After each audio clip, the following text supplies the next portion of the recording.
Bernard Grech reħila jwaħħal f'kulħadd dwar il-problemi li għandu l-Partit Nazzjonalista iżda fl-ebda mument massuma parti mir-responsabbiltà.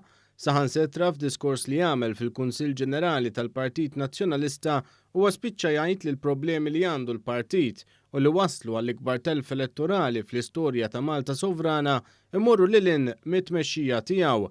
Dan għalkemm kienu stess li wara li l-Blue Heroes qalftu lil Adrian Delija l-barra mit-tmexxija u ħadlu postu bil-weda li jmexxi u jġib riżultati aħjar, iżda kważi sentejn wara bidel id-diska. Il-problemi li għandna imorru lil minn problema ta' tmexxija. Fid-diskors tiegħu fost l-oħrajn huwa individwalizza l-istazzjon tal-midja tal-Partit Nazzjonalista u l-pagi tal-ħaddiema li jaħdmu ma' dan l-istazzjon bħala problema kbira għal finanzi tal-partit li jmexxi. Kull xahar li għaddi qegħdin nitilfu 20,000 ta' euro mhux illum għal dan l-aħħar żmien fil-kumpanija tal-midja tagħna.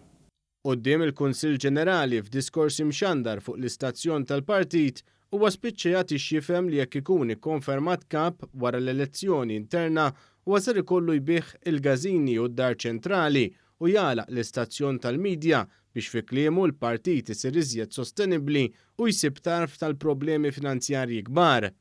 Ebda kap ma jrid jew ma jixtieq li jbieħ Gażin. L-ebda kap ma jixtieq li joħroġ mid-Dar Ċentrali. L-ebda kap ma jrid iċedi il-midja tagħna. Hawnhekk huwa spiċċa jtenni li jekk dawn id-deċiżjonijiet ma jittieħdux hemm il-possibilità li l-Partit Nazzjonalista ma jibqax jeżisti.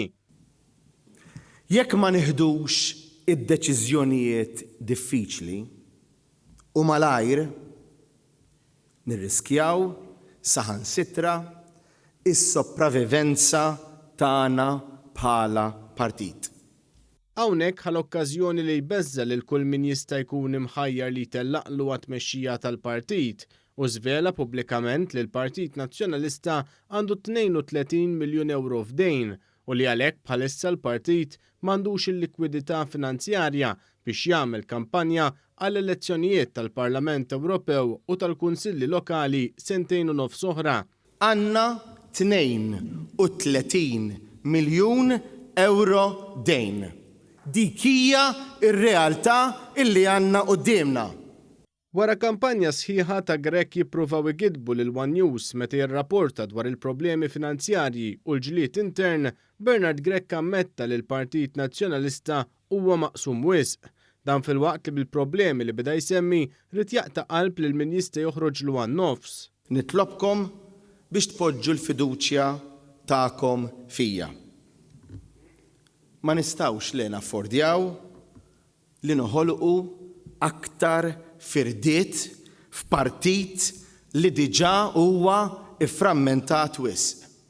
Huwa kompla jikxef kif hemm min qed inawwar il-Partit Nazzjonalista minn ġewwa.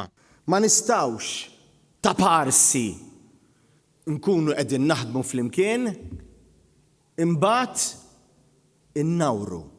Tħallu lil ħadd ikompli jipprova ikkisser minn ebda naħa.